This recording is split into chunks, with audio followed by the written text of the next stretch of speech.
Hello, welcome to the one and only Exodus Now podcast. I'm your host, Justin Fox, with Pastor Smart Keith. Hey, what's going on?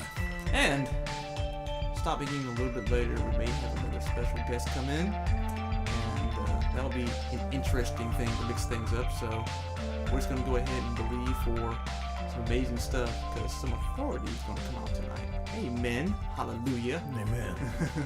So we'll go ahead and just jump right into it. So the topic that the Holy Spirit gave us for today are the following, which is being courageous, being brave, being objective, and being bold. So we're going to start with the first one, which is being courageous. So what do you think about, Jamar, when you hear being courageous? What does that mean? Because there seems to be a difference between this topic and the next one, which is being brave. So what is being courageous? So I'm going to have to plead ignorance on this one. I know what it means to be courageous, but I would have mixed courageous with brave.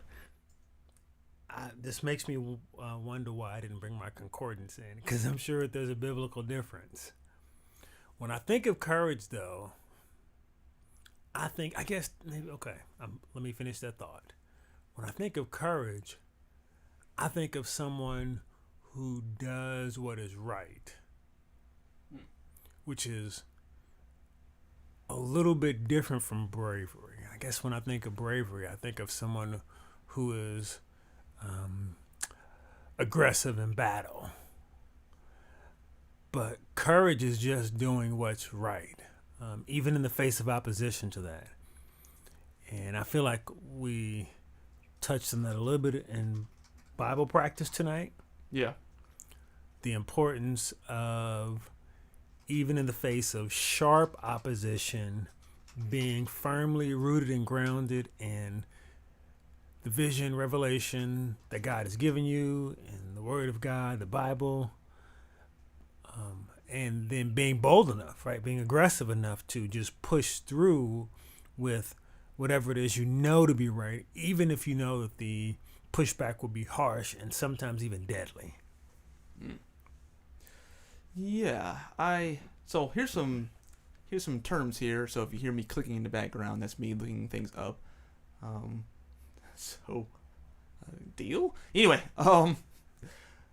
but getting some words here. I can't stand this website right here because Bible Hub kind of jumbles all the definitions together. But anyway, it's not all that helpful. But anyway, we have and one people shall be stronger. It's more of a verb. So this is what I was assuming was that courageous is being more of a verb and being brave is more of a state of mind. Okay. Right? Okay. Yes. Yeah. So I can see that. Yeah. So courage is. So you always tell someone, to be brave, but you always look at someone who said he had courage, and you think about the courageous thing that he actually did. Yeah. Men and women of courage. So when I'm thinking about courage or being courageous, I'm not 1,000% sure that we're being courageous in terms of us being out in the world, like for a believer being out in the world, right? Yes. So I am hesitant to kind of go in, because it's easy to go on or go off in the church and everything, right? It's easy to do that, and I don't want to do that because there's supposed to be a love of the church. I think that a lot of times people will be like, oh, the church this and the church that, and even people in the church and blah blah blah blah blah. And I don't want to get down that rabbit trail. But I do think that being courageous is a mandate for a believer. Yeah, I agree. Yeah, it seems to be closely tied to assignment. Yeah. So if you're not courageous, so I had a brief word about this on, I think it was on IG, Instagram. It's on Justin Fox Media. check me out, holla. And Shamar Keith at Shamar Keith says at Twitter. Anyway, so but I was talking about this illustration. What if you had an assignment? You're a security guard, or maybe a police officer, or but you're guarding something valuable. What would happen if you just dropped that assignment? You just left, right? Or when the enemy came and was approaching you, so that you just got yourself like, nope, I ain't doing that, and you just left. And even though there's precious, maybe minerals, material, or something in the back that you don't want the enemy to have. You don't want an enemy to have these things. Let's put it that way. You don't want an enemy to have these things. And you just left. What are the implications of that? What is the implications, for example, if a bunch of terrorists came in and there's a bunch of guards at Fort Knox, for example, and you just kind of like, nope, and you just let them take the gold? What are the implications of that? Yeah, so this is a perfect setup, right? I'm always looking for a good scriptural tie-in to what we're talking about. So, let me just take you to the book of Joshua, chapter 1. I'm going to read 2 verses. I'm going to read verse 1, and then I'm going to read verse 6. And I have not lost my place. I am going to answer your question about what happens when a person is not courageous in the face of genuine danger. So Joshua chapter 1. Joshua is the book that starts off where Moses ends. So Moses was a fantastic rabbi, was a fantastic general, liberated the people from Egypt, led them for 40 years up to the doors of the promised land, up almost to the gates, and then was taken home. Right? And why is kind of a whole different story, but just for today, let it be sufficient to say he was taken home. And so now his number 2 is coming into command. He's coming into his own. And so this is the conversation between God and Joshua. And so verse 1 gives the context for why God is going to say what he says in verse 6. Here's verse 1. I am in the ESV today, English Standard Version. After the death of Moses, the servant of the Lord said to Joshua, the son of Nun, Moses' assistant, I read verse 2, Moses, my servant, is dead. Now, therefore, arise and go over this Jordan, you and all this people, into the land that I'm giving them to the people of Israel. Now, that is an introduction. We can jump down to verse 6. Here's verse 6. Be strong and courageous, for you shall cause the people to inherit the land that I swore to their fathers to give them. So, going back to when we said that courage seems to be closely tied to assignment, because Joshua is courageous, he causes the people to receive their inheritance.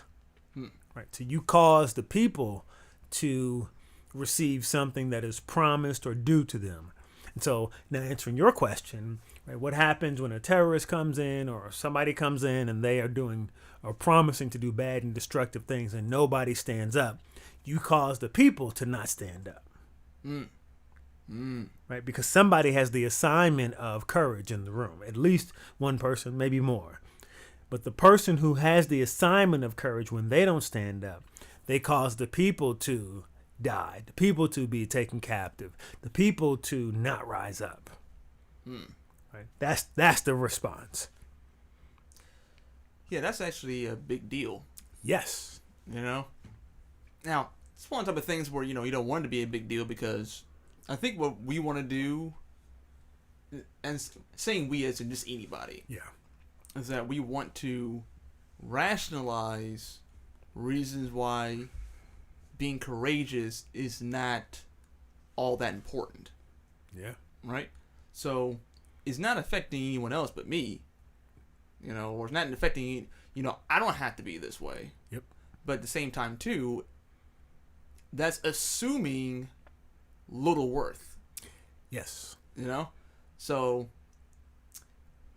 I'm not going to be on my guard in a heightened state if I'm guarding 2 quarters.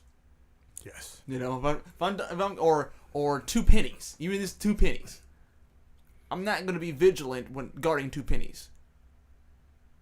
But I am going to be vigilant if I'm guarding, you know, the entirety of the nation's wealth. Yeah. Fort Knox. Yeah, Fort Knox. Although we're not on the gold standard anymore, but that is a different podcast.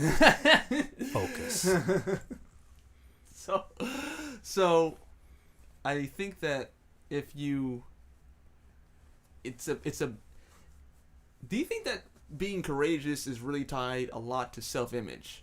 Absolutely. Yeah. So going back to what you were saying earlier, what would make someone not be on guard? What would make someone not be courageous? It is tied to how small they think they are, or how big they think they are, how insignificant they think they are, or how impactful they think that they are. And so I think it is directly tied to self-image. If you walk into a room and you see somebody robbing somebody else and you make the decision to not get involved, it is because you say, I can do nothing. I can in no way interfere with this situation. Me responding is inappropriate. There are all kinds of conversations you have to have with yourself to watch evil prevail and keep going. Mm-hmm. It is directly tied to self-image, yes. Yeah, and I think that what probably is going to be the common thread with all of these is going to be a lot of self-image. Because when I was hearing from God, I heard more of a mandate on being, right? So I heard the word courage, and I was like, okay, I'm gonna put on courage, and then but I saw it drawn out more. It said that being courageous, you know, embodying that, being that. So you can't be what you don't see yourself as. Yes. You know, so you can't see where you're not actually going if you're not actually looking in that direction. So I think that being courageous, what does that actually entail in terms of being that, embodying that? So to answer your question most directly, the definition of being courageous is seeing yourself properly with your own eyes. I'm going to give you 2 scriptures that hit this hard. The first one is Proverbs. It is a warning. So Proverbs chapter 3, verse 7, do not be wise in your own eyes. Fear the Lord and turn away from evil. Right. So being wise in your own eyes will cause you to not fear God and to turn to evil. To say that a little bit more clearly, when you're talking about walking into a situation where someone is in danger and you have the ability to rescue them, to help them, to partner with them, to be free from danger, and you turn away from that, you are turning away from rescuing them to evil.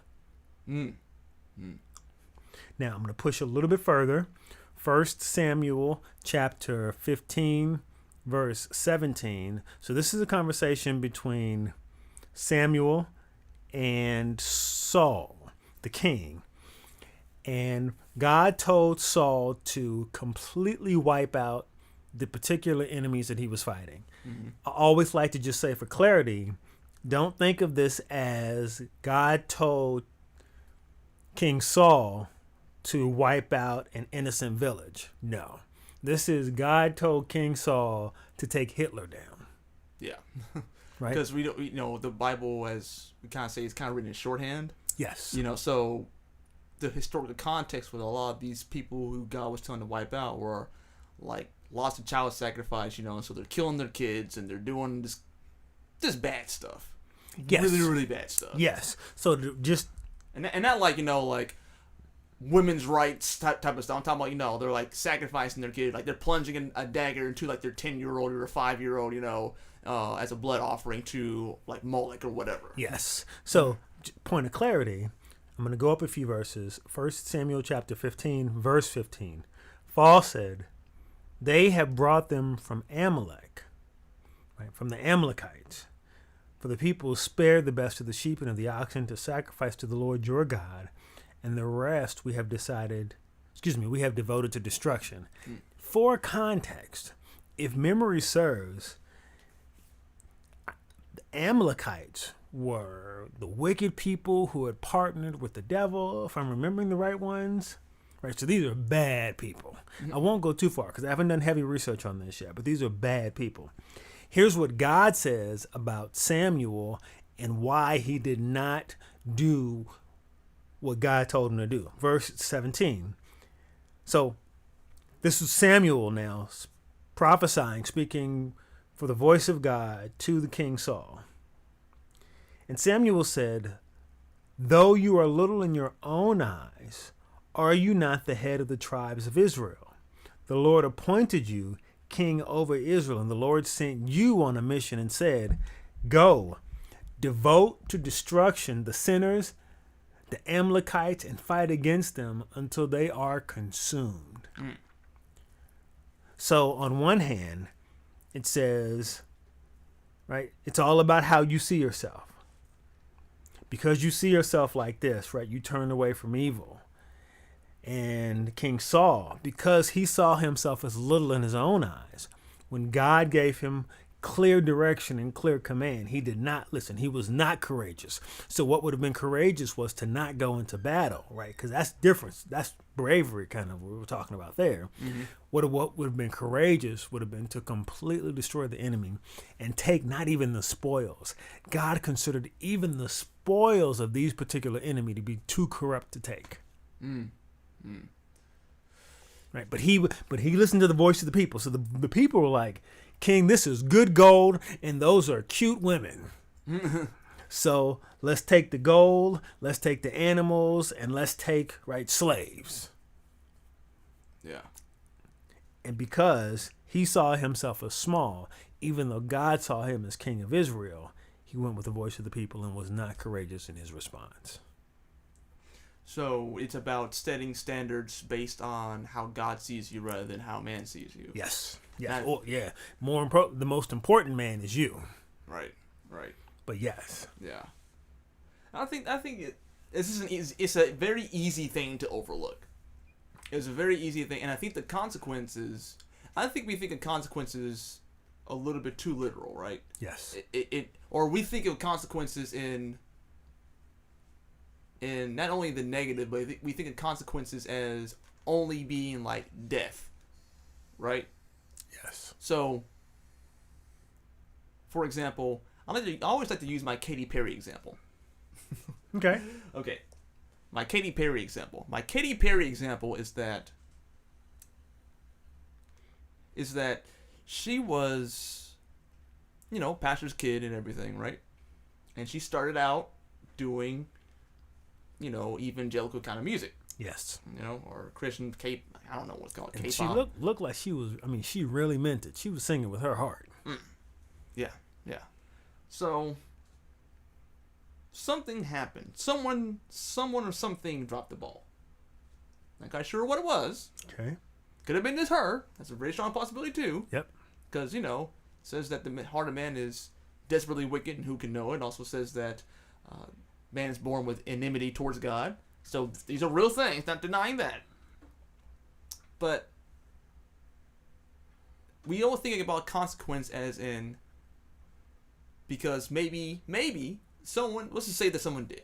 Let's say that someone was supposed to say something to Katy Perry in her time of struggle, and they were supposed to deliver that message in love or whatever happened, and they didn't do it. Now what she does is that she now, as a consequence of that, she now leads people away versus leading people to. Yeah. So it's not about a consequence as in, someone's gonna die. That's dying go to hell. That's one thing, right? Yeah. A greater consequence is by not being courageous, the one that escaped from the hand of God now not only corrupts themselves, but other people around them too. And sometimes that stretches out not just to an immediate family or just one community, Sometimes it's in his entire state.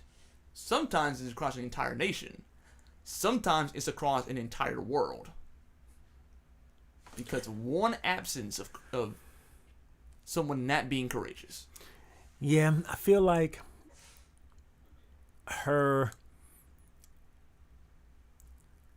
because someone wasn't courageous with her, she lost her peace and perhaps led other people away from their peace as well. Yeah. Yeah. That just, I don't know, that brings it home for me in a more clear way.